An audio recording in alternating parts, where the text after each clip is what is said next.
नमस्कार दोस्तों, आज हम बात करेंगे चंद्रशेखर आज़ाद के बारे में, जिसका कहना था हम आज़ाद हैं और आज़ाद ही रहेंगे। दोस्तों, अगर इनके प्रारंभिक जीवन के बारे में बात करें तो इनके पिताजी का नाम सीताराम तिवारी होता है और इनकी माता का नाम जगरानी देवी होता है। दोस्तों, इनका जन्म मध्य प्रदेश के अलीराजपुर के बहरा गांव में इनका जन्म होता है दोस्तों। और ये इलाका जो होता है ये आदिवासियों का इलाका होता है। और फिर चंद्रशेखर आज़ाद ने वहीं पर तीरंदाजी के बारे में सीखते हैं, निशानेबाजी के बारे में सीखते हैं। इसके बाद इसका प्रारंभिक जीवन के बारे में देखें दोस्तों, तो इन्होंने प्रारंभिक स्कूल भी किया, क्योंकि करीब 10-15 वर्ष के जब इस हो जाते हैं चंद्रशेखर आज़ाद, तो इसका पढ़ाई में मन नहीं लगता था, क्योंकि ये क्रांतिकारी विचारधारा को ज़्यादा ही सपोर्ट करते थे और उस सब किताब को ज़्यादा पढ़ते थे, जिसके कारण ये बनारस आ जाते हैं भारतीय राष्ट्रीय आंदोलन में शामिल होने के लिए। और उस समय बनारस में दोस्तों वो असहयोग आंदोलन चल रहा था, जो कि 1920 से 1922 के बीच वो असहयोग आंदोलन चल रहा था, जो महात्मा गांधी जी के नेतृत्व में चल रहा था। क्योंकि दोस्तों, अगर उस समय के पूरे भारत का राजनीतिक दृश्य को देखा जाए, तो अगर पूर्वी भारत में देखा जाए तो क्रांतिकारियों का सबसे बड़ा केंद्र बंगाल हुआ करता था, और उत्तर भारत में क्रांतिकारियों का सबसे बड़ा केंद्र बनारस हुआ करता था। इसलिए जब ये बनारस आते हैं दोस्तों, तो चंद्रशेखर आज़ाद को गिरफ्तार कर लिया जाता है वो असहयोग आंदोलन के दौरान। और गिरफ्तार करने के बाद इसे मजिस्ट्रेट के सामने पेश किया जाता है दोस्तों। पेश होने के बाद मजिस्ट्रेट इससे पूछते हैं कि बताओ तुम्हारा नाम क्या। अगर चंद्रशेखर आज़ाद के बारे में बात करें दोस्तों, इसका मूल नाम चंद्रशेखर तिवारी होता है। जब मजिस्ट्रेट इससे पूछते हैं बताओ तुम्हारा नाम क्या है, तो इन्होंने अपना नाम पहली बार आज़ाद बताया, और वहीं से इसका नाम चंद्रशेखर आज़ाद हो गया दोस्तों। और फिर इससे पूछा गया बताओ तुम्हारा घर कहाँ है, तो इन्होंने अपना घर जेल बताया। तो इससे बहुत ही मजिस्ट्रेट गुस्सा गए, और क्योंकि 10-12 साल का उम्र होता है दोस्तों, इसे जेल भी नहीं भेजा जा सकता है, इसलिए 10-12 कोड़े की सज़ा इन्हें दी गई है। और फिर सज़ा देने के बाद प्रत्येक कोड़े मारने के बाद ये वंदे मातरम का नारा लगाते थे दोस्तों। उसके बाद जब वो असहयोग आंदोलन चल रहा था, उसी समय की उग्र भीड़ होता है दोस्तों, और एक थाना को घेर लिया जाता है।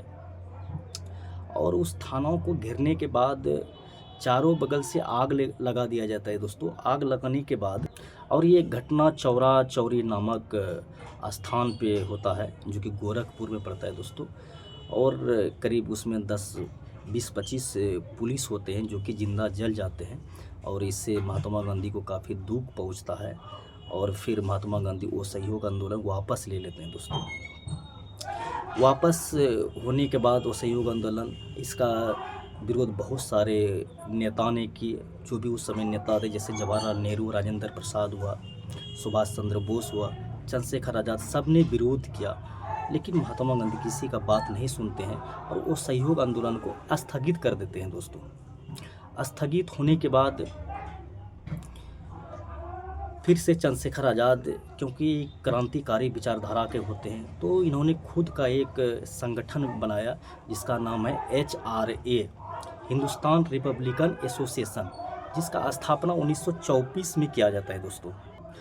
फिर इस संगठन का स्थापना करने के बाद दोस्तों, क्योंकि संगठन में बहुत सारे लोगों को जोड़ा जाता है, जिसमें से राजेंद्र लाहिड़ी होते हैं, रोशन सिंह होते हैं, अशफाक उल्लाह खां होते हैं, और राम प्रसाद बिस्मिल होते हैं।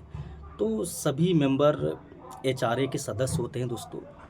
और फिर क्योंकि कोई भी क्रांतिकारी संगठन को चलाने के लिए आपको पैसा की आवश्यकता होती है, तो पैसा कहाँ से आएगा। उस समय भारत का स्थिति बहुत ही ख़राब था, क्योंकि अंग्रेज के शासन काल में भारत को पूरी तरह से लूटा जा रहा था दोस्तों। फिर इन्होंने इस सब ने दिमाग लगाया कि 1925 की घटना है, ये काकोरी नामक स्थान पर, जो कि एक लखनऊ रीजन में ही पड़ता है, जो कि काकोरी से सहारनपुर नामक एक स्थान पर एक ट्रेन जा रही थी, और वहीं पर एक ट्रेन को लूटा गया इन सब लोगों के द्वारा। क्योंकि इन सब ने पहले ही प्लान बना लिए थे कि कैसे ट्रेन का चैन खींचना है, किस तरह सामान निकालना है और आपको किस शहर की ओर जाना है और हमको कहाँ जाना है। तो इन्होंने पहले ही प्लान बनाने के बाद और फिर चंद्रशेखर आज़ाद लखनऊ चल गए और फिर उस जितने भी रोशन सिंह, राजेंद्र लाहिड़ी थे, वो भी किसी न किसी स्थान पर अपना पहुंच गए। लेकिन जब सुबह होता है दोस्तों, ये खबर पूरी तरह से फैल जाती है। फैलने के बाद करीब 10-15 दिन के बाद रोशन सिंह, राजेंद्र लाहिड़ी, अशफाक उल्लाह खां, राम प्रसाद बिस्मिल को पकड़ लिया जाता है और इन सबको फांसी दे दी जाती है। इसके बाद इस संगठन के बारे में बात करें, एचआरए पूरी तरह से ख़त्म हो जाता है क्योंकि कोई भी आदमी इसमें बचता ही नहीं है। फिर से एक नया संगठन बनाया जाता है। इससे पहले भगत सिंह आते हैं, चंद्रशेखर आज़ाद से मिलते हैं क्योंकि दोनों क्रांतिकारी विचारधारा के होते हैं। फिर से एक संगठन तैयार किया जाता है दोस्तों, जिसकी स्थापना 1928 में किया जाता है और नई दिल्ली के फिरोज शाह कोटला मैदान में किया जाता है, जिसका नाम होता है उस हिंदुस्तान सोशलिस्ट रिपब्लिकन एसोसिएशन। उस संगठन का नाम होता है, जिसका स्थापना 1928 में किया जाता है दोस्तों। फिर इस संगठन को तैयार करने के बाद इस संगठन में बहुत सारे लोगों को जोड़ा जाता है और इस संगठन का अगर प्रमुख कार्य के बारे में बताएं दोस्तों, तो इसी संगठन के लोगों ने सॉन्डर्स की हत्या किया था, जिसके तहत भगत सिंह को फांसी की सज़ा दी गई थी। और इसी संगठन के लोगों ने एक विधानसभा में पब्लिक सेफ्टी बिल नामक एक बिल पास किया जा रहा था और उसी समय वहाँ पर एक बम फोड़ा जाता है, जिसका एकमात्र उद्देश्य था कि अंग्रेज बहिरा है, इसे सुनाई नहीं पड़ता है, इसलिए मैं यहाँ पर बम फोड़ रहा हूँ। ये शब्द था भगत सिंह के। तो फिर वहाँ पर फांसी हो जाने के बाद फिर चंद्रशेखर आज़ाद उत्तर प्रदेश आते हैं और फिर उत्तर प्रदेश के इलाहाबाद आते हैं दोस्तों। लेकिन इसी संगठन के किसी व्यक्ति ने अंग्रेज को खबर पहुंचा दी जाती है कि चंद्रशेखर आज़ाद अल्फ्रेड पार्क में रुके हुए हैं और जहां पर ये रुके थे चंद्रशेखर आज़ाद, इसके पास सिर्फ 2 गोली उपलब्ध थे और चारों तरफ से पुलिस के द्वारा इसे घेर लिया जाता है दोस्तों।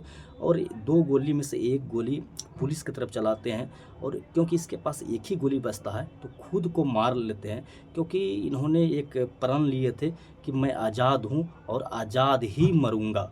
नमस्कार।